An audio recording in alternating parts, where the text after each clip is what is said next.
It is always game day in Cleveland. He is Daryl Ryder. I'm Andy Baskin. We are brought to you locally by Smiley One and Bryant, Northeast Ohio's premier heating and cooling solution. Daryl, good to see you back out in Berea.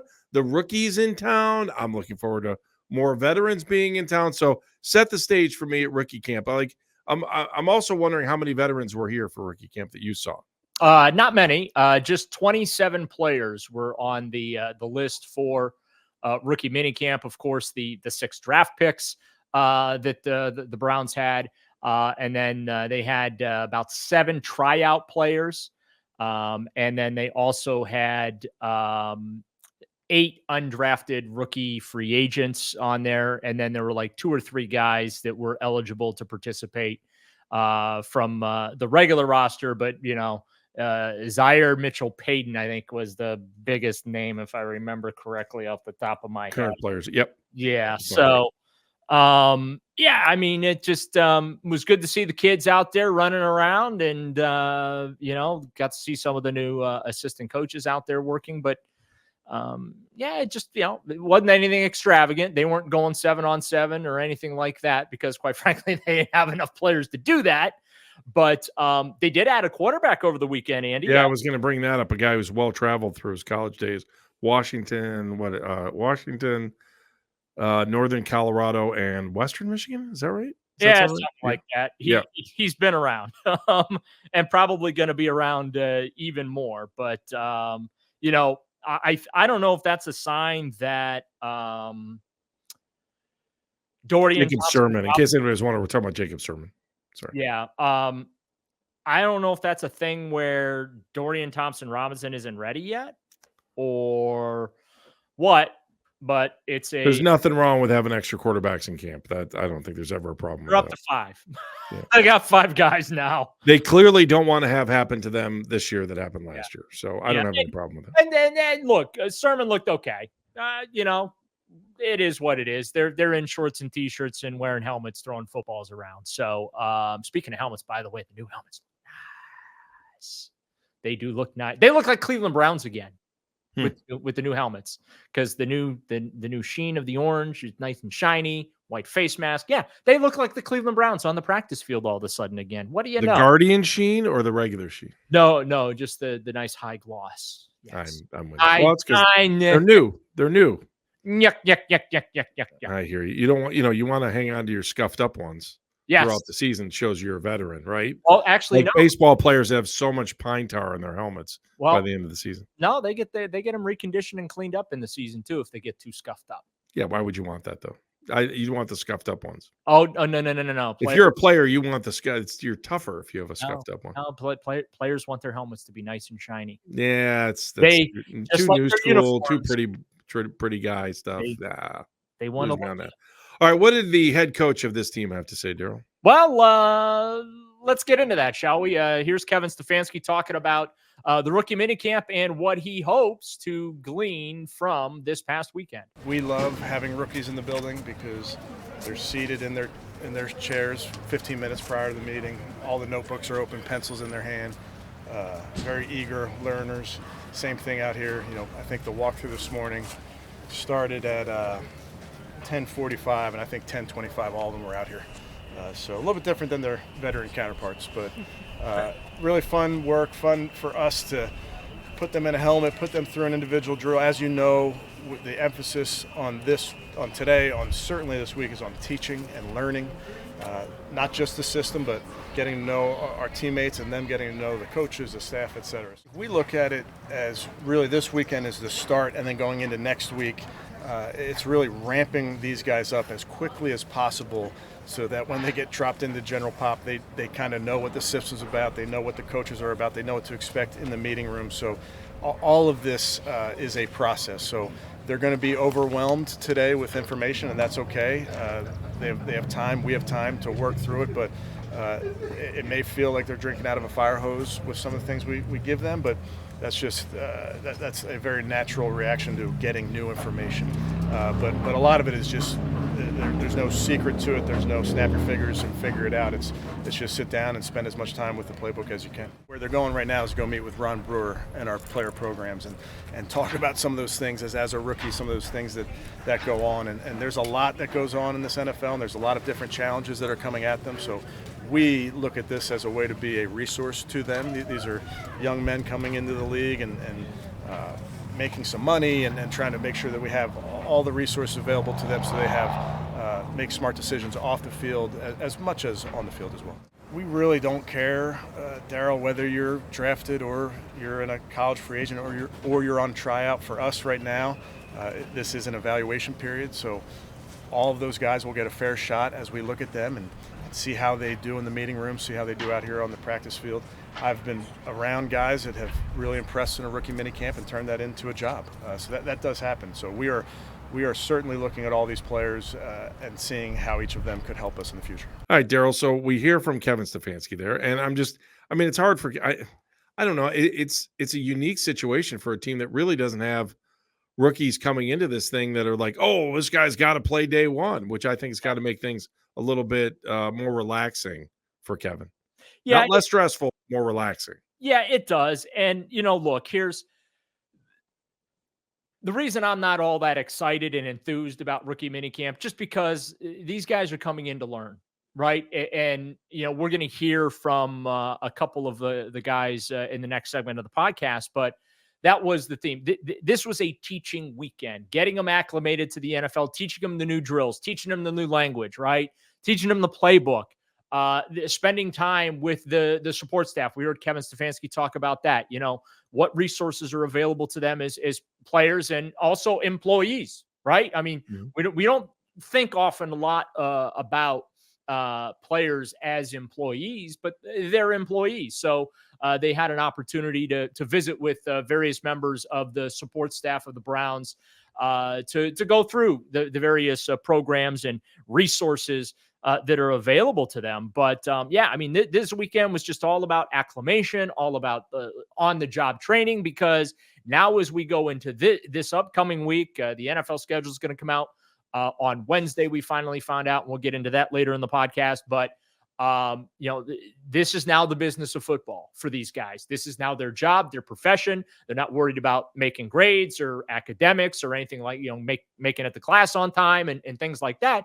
This is now their job. And so this weekend was an opportunity for them to get some on-the-job training or orientation, initiation, however you want to phrase it. Yeah, it is interesting to watch the transition for it's like any freshman, it's like for any senior that leaves college, all of a sudden you've got this boom reality that your life is not structured. I will say, though, that in the NFL world, it's very structured, but you find yourself in a different world where you don't have the same kind of, I don't even know. You do have your peers around you, but that peer group is much smaller. And and then you got to be, the guys that played big time college football do need to worry about some of the hangers on and stuff like that. But there's definitely a transition between playing that last year of college and then getting in as your first year of a pro, because just things are coming at you fast and furious, not only in playbook, but the players themselves. Let's come back and hear from some of those players, especially the top two picks from the Browns, because you had a chance to catch up with them as well. So it's always game day in Cleveland. That's next. It is always game day in Cleveland. He's Daryl Ryder. I'm Andy Baskin. Thanks for listening on the Odyssey app or watching us on YouTube or wherever you get your podcast. We are surely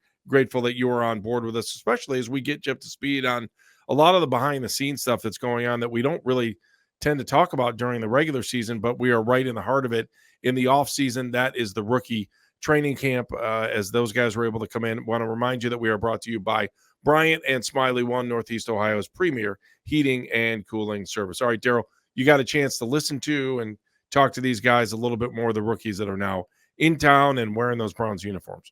Yeah, and I want to start with the top pick in this draft class, Mike Hall. Who they kept their pick, right? They actually kept all their picks. They didn't trade out. Their second round pick, the defensive tackle out of Ohio State. He's got lofty goals coming in here, even as a second round pick. Being the top member of this draft class. He's got a big goal in mind, and it's has the acronym ROTY. He's a great coach. He's very demanding. So, I mean, we got a lot of expectations we have to meet, and that's good for me. Just being a leader out here, it doesn't take, age or, how many years in the league to be a leader. Just setting high expectations for myself and, just demanding a level of excellence and play out here when I step on the field. I mean, having long arms, with no power is nothing. So you got to have it, just having great power in your legs. A lot of D linemen, they're great. They have a lot of lower body, they're better on the lower half. But a lot of guys are upper body strong, but I'm one of those guys who get a lot of my power from my lower half of my body. Like a burden off my shoulders, you don't have to worry about going to class and going to study all no more. So, this is your classroom. The classroom is meetings and all that. So, I mean, just getting out all the distractions and outside noise, you can just focus on one thing and have tunnel vision. Overwhelming. I mean, I knew what I was getting myself into. They're holding me to a high standard, and I hold myself to a high standard, and I'm my worst critic. So, just happy to be out here, and I gotta get on top of my A game for sure. I mean, just asking questions. I mean, we haven't been around vets or anything like that, so haven't been asking really like players or anything, but just coaches like, what does it take to, just be the rookie of the year or anything like that. It takes 1 year to be rookie of the year, or just having high expectations for myself, but just trying to be the best version I can of myself. I mean, it takes a lot of hard work and dedication. You got to be the last guy out, first guy in for sure. You got to be early to meetings and everything, and you just got to stay after practice and be more eager. You got to be a student of the game, but just eager to learn more. Never be satisfied, never be comfortable, always asking more questions. Yeah, of course. I mean, I feel like anybody has that goal. You'd be a fool not to in this business. All right, Daryl, so you had a chance to catch up with him now that we all know ROTY. Help me, my friend. Help Rookie me. Get of me the even more year. into that. Yes. I don't know. That's lofty goals, though, isn't it? That's a lofty goal, isn't it? It's great. I had to pause myself to think of it because I wanted to make sure I had all the letters in it. Rookie of the year. ROTY. He wants to be rookie of the year. And look, I'll be honest with you. I like that. I like that he's coming in here thinking in those terms. And he said it there in the clip. Hey, if you're in this business, that's the way you should be thinking. Yeah, lofty goal. Absolutely. Considering he is a second round pick there, but I don't have any problem with it. I will say this, watching him go through some of those individual drills this weekend, he's got a quick first step. He's got a real nice burst coming off the line. Now, granted, there's no offensive lineman in front of him. They're just doing it, painted lines on the grass and bags in front of him and things like that. But his technique looked pretty crisp out of the gate. And again, me, I'm like the last person to be hyping rookie minicamp here, but for sure, it is what we got to see. So, but yeah, I like the fact that he's coming in with that particular attitude. He said, hey, you're never too young to lead. You're never too young to set the example or be the example. And he comes from a program where you're expected to be the example, and that's down I-71 in Columbus, Ohio with the Buckeyes. So I don't know how you feel about it, but I have no problem with him setting that bar and, asking questions like as long as, and we're using acronym, as long as he is an MOA. You know what an MOA is? Do tell. Man of action. Big fan of man of action. So, and he's going to have a little bit of pressure because he's from here, but he's got less pressure because he's not just feeling everyone breathing down his neck as a first round, he's the top pick, but he does because he's from around here and grew up a Browns fan, and so he has to deal with that whole environment too, right? Everyone's excited that he knows he's Cleveland Browns, so he does it. I understand what you're saying. He's not a first round pick, so he doesn't, but he is the top pick of the class, and I would say of these picks in this class, Hall and the next guy we're about to hear from, Zack Zinter. Those are probably the two guys you have the best chance of seeing on a regular basis. Some of the later round picks as we go, into future podcasts here, we're going to be talking about them quite a bit. But these two guys I expect to have opportunities to contribute in some fashion. Obviously, if Zinter contributes, that means that there's injury somewhere, which that's not a good thing. But he's back on the field. Feeling good. And here is Zach talking about getting to put a helmet on and run some drills for the first time since that devastating injury in the game against Ohio State last November? Oh, man, it felt great. I've been itching to get back out there on the field, you know what I mean? Going through the whole process and doing all that and not be able to, you know, compete and do anything. I mean, it felt great. That's what I've been working for my whole rehab, is get back out there. I mean, obviously a little sore just being back out there, but, you know, I'm not as sore as I thought I was going to be. So, you know, that wasn't nice when I woke up. I mean, it's been a minute, so just getting out there, knocking the rust back off. But, I mean, it's fun, you know what I mean? Just learning the playbook, getting out there, moving around with the guys, you know, learning how the dudes are moving next to me, the communication, all that good stuff for sure. And I'm still trying to learn everyone's names. I mean, there's a lot of names, you know what I mean? Learning all the new calls and new playbook and, you know, all the new plays. But, you know, I mean, I think that's the beauty of rookie minicamp, is just all us rookies here, you know, learning together, learning from each other, you know, if I make a mistake or someone else makes a mistake, you know, learning from that and, you know, trying not to let it happen again. And, you know, just all the new lingo, different ways the coaches coach. So there's been a lot for sure. I mean, it's kind of like, you know, you're a freshman in college again, but, you know, you're starting all over. So, you know, just learning the way they coach, you know, the new playbook, the new lingo. It's a lot to take in, but, you know, you slowly start picking it up, and, you know, we've been making flashcards and all that good stuff. So, you know, it's been going really smooth so far. It's all ball now, so, you know, there's no school you got to worry about any of that kind of stuff. And, you know, just really focusing on the playbook, learning, you know, all the new lingo. And once you get that nailed down, you know, the game can really try to slow down for you, because you're not thinking about, hey, I got to go this way, do all that. So, you know, I mean, obviously it's going to be bigger, faster, stronger. You know what I mean? Even the step from high school to college, there's another step from college to the NFL. So, you know, I'm excited to see what challenges it brings. It hasn't been bad. I mean, I've been saying I feel like there's much worse states I could have moved to. You know, I flew into Detroit, drove my stuff down here, so it was an easy move for me. You know, so I'm happy to be here for sure. Yeah, you know, I mean, there's obviously the Michigan-Ohio State rivalry and all that, but, I mean, you know, Mike's here now, so, I mean, we're in the big leagues now. You know, it's a job. We're all here to get paid. You know, we're all here to, you know, help the team win on Sunday. Yeah, I think, you know, when you go back and think about Zinter in that last game against Ohio State, man, that was such a devastating injury. But in one weird way, that him leaving the field motivated Michigan in some big time. I'm looking forward to watching him play for the Browns. You know, I'm not that, you know, Braylon Edwards made such a big deal about, you know, being from Michigan, having to play in Cleveland. There are too many guys that played at Michigan that played for the Browns that didn't care. And I think most Browns fans don't care where you went to college. Have any problems here? No, Leroy Horde didn't have any problems, did he? No. Tom Darden, did he have any problems? No. You come in, you play well, you do your job. And even, you know, at the end of that clip there, you heard Andy, Zach made the joke about, he was asked about being in Ohio now. And, you know, he's very happy to be here. It's not the awful place that he was trained it was while at the U of M there. But that's right. I mean, as he said, this is business now. You know, he and Mike Hall, they're teammates, they're brothers now.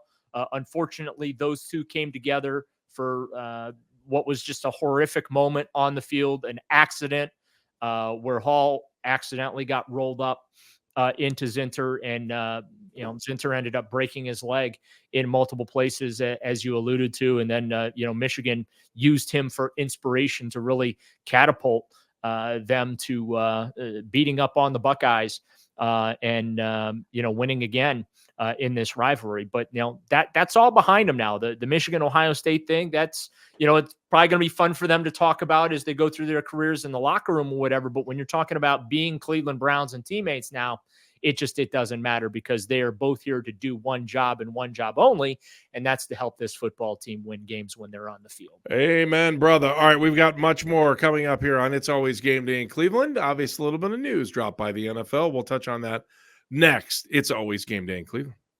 It's Always Game Day in Cleveland. Of course, he is Daryl Ryder. I'm Andy Baskin. We are brought to you locally by Bryant and Smiley One. That's right, Smiley One. See their trucks all around town.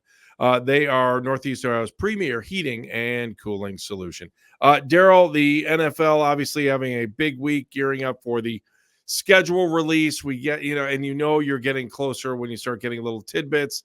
And we got that tidbit when we found out what the season opener will be. Kansas City and the Baltimore Ravens, Thursday night football. Yeah, and not only that, but NBC announced that they picked up another game too on their schedule. They purchased. The NFL's just printing money right now. It's like they have their big TV contracts with ABC, ESPN, Fox, CBS, and NBC, and then they're just bidding all this. And of course, Thursday night football, Amazon Prime. but they're still bidding games out. They're bidding out the Christmas games, which I think are going to Netflix, according to multiple reports. We'll find that officially on Wednesday.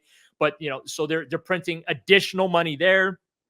NBC Universal announced today in a press release, right after the season opener was announced, that they in fact are paying for a Saturday, December 21st afternoon game. And remember, those used to be the Saturday games. Those used to be like NFL Network games. Right. Some were. Most, pretty much all of them were. It was like an NFL Network double and triple header usually when college football was over and the NFL would have Saturday games. So now the league is out here selling those games off. And I wonder if part of that has to do with the NFL trying to sell NFL Network, because unfortunately, that network has been laying people off. And, ESPN has... They're printing money and yet laying people off. Yeah. I think that's interesting. Well, I'm telling you, here's why they're doing it, because this is corporate America at its finest. They are trying to lower their balance sheet to make them look even more appealing, because ESPN is rumored to be the network that will buy NFL Network when this is all said and done. And I don't know how that's going to work. There's all kinds of content. Well, then you become ESPN NFL, right? ESPN NFL Network. That's all. Right. So, so now you're starting to see. Although ESPN's been laying people off too. So I mean, it's just it's incredible though, the way the league just continues to print this additional revenue, and they're selling all these additional games on top of the billions in annual revenue that they're already getting from their existing TV partners. So, yeah. And look, it's a rematch of the AFC Championship game to kick things off. And then the following day will be down in Sao Paulo, Brazil, where it's the Eagles hosting, in air quotes, the Green Bay Packers. So, Daryl, you brought up a point about, the Peacock's going to have that Saturday, December 21st game, and then whoever's and there'll be more. No, NBC it'll be NBC, Universal, and Peacock. Okay. So, but NBC, Universal are going to have those games, and we are going to see teams that are playing on Christmas Eve in those games, because that's the same week as Christmas. No, Wednesday game. No, there's no Christmas Eve games. They're playing. I'm sorry, Christmas Day games. Yes. Whoever's playing in those Christmas Day games will play on Saturday. Will be in that December 21st possibly game. Has to be. You're not going to make somebody play Sunday, Wednesday, so they're going to play Saturday, Wednesday. Yeah, because this whole notion of, I mean, we had a pretty good argument today on the air about whether the NFL should be. There are two questions: should the NFL be playing on Christmas Day? No, but they are. And should they be playing on a Wednesday? No, but they are. I mean, that's just so. You're right. You're right, and I was trying to agree with you. Sorry. Two of the teams will be playing in that game that will be playing on Christmas Day. I don't know. Obviously you're not going to have a rematch there, but it'll be Saturday, Wednesday, and the league's argument is going to be it's the same thing as if you play on Sunday and Thursday. It's just that Sunday, Thursday window gets shifted a day earlier. Does that make sense? Mm-hmm. So the short week per se is the same. The challenge is, though, is if you're playing on Sunday the week before, right? You got to play Sunday, then you're playing Saturday, then you got to play Wednesday. So you're playing 3 games within, 15 days? And then you get kind of a tiny bye. And then you get that mini bye after that. So it is challenging. And then the rumors are out there that the Browns will be one of those teams that will be playing on Christmas Day. We'll find out on Wednesday if that's true, or I don't know. Maybe they're going to let Netflix announce, because here's what they're doing. All the partners now. So today was NBC Universal's day to announce their game. Mm-hmm. I don't know who's on Tuesday, but either Fox or CBS will announce their one of their games, and then the other network on Wednesday, or maybe they'll do them both tomorrow. I have to. I didn't check the partner release schedule, but you know what I'm saying, like. Leading up to the actual full schedule release, this is how they do it. They let their primary TV partners reveal one of the big games leading up to build up to the whole schedule release thing. At some point, I think we're going to get, Andy, where they're just going to do like, we're going to spend the next 18 days releasing the NFL schedule. We're going to release week 1 on this day, week 2 the next day, then so on down the line for the next over a 3-week period. I can see it'll drive me to. I can see the NFL doing something like this. Well, get ready for games without times in the future then too. Yeah, we're gonna get. I mean, the college format's done this for years. Yeah, you're gonna end up getting games without times. I'm trying to think. Last year for the Browns, we had for TBDs, we had we had a TBD in mid-December. That was the Bears game. We had the Bengals was a TBD for the regular season finale because that whole weekend is flexed, right? Right. So yeah, you're going to start seeing on these schedules some TBDs, especially later in the season because they want the ultimate flexibility. Let me throw this at you, Daryl. How many games are going to be on Saturday, December 21st? I think it's going to be 2. So it would be. I could see them doing a triple header on set because they typically do that, Andy. Because you're the reason I asked this, Daryl, is because if you have 2 games, then you're just going to be flipping partners. Yeah. For the Christmas day. I think it's going to be 3. Here's an idea, and just here's my thought, and I wonder how the NFL is doing this. If let's just say they have 3 games on Saturday, December 21st, okay? And you flex those Christmas Day games. I don't know. It seems horrible to do that for Christmas. But because it's a Wednesday game, maybe you wait until a month out. No, because to see where they're at, and then you pick. So you've got to have 3 games those teams will combine for 3 games over the next 7 days. 2 would play on Christmas, and then the 1 would play the following Sunday. Yeah, they're not going to do that. They're gonna set those Christmas Day games in stone, and the December 21st games in stone. They have to, Andy, because you have to make the travel arrangements, especially because it's on a holiday. Now, my gut tells me it's going to be a triple header on December 21st, so it doesn't be one of those things where on December 21st you're watching those 4 teams, and then come Christmas you're watching the same 4 teams. Well, you're going to be watching 4 of those 6 anyway, right? I understand that, but that's how you get your variety, so to speak. So I could see them doing a triple header on that December 21st. But yeah, I mean, maybe this is why this whole thing was delayed, because the schedule was supposed to be out already.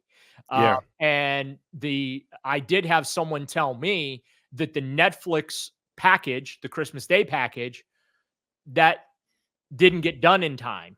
And so they had to pause everything and I guess dot the T's, cross the I's and all that kind of stuff. And that's why they had the delay in the schedule release. Also, if you think about it, because Netflix hasn't done a lot. I mean, I've just noticed that like Netflix is doing all this live programming now, right? So they've done the Tom Brady roast was live. Yep.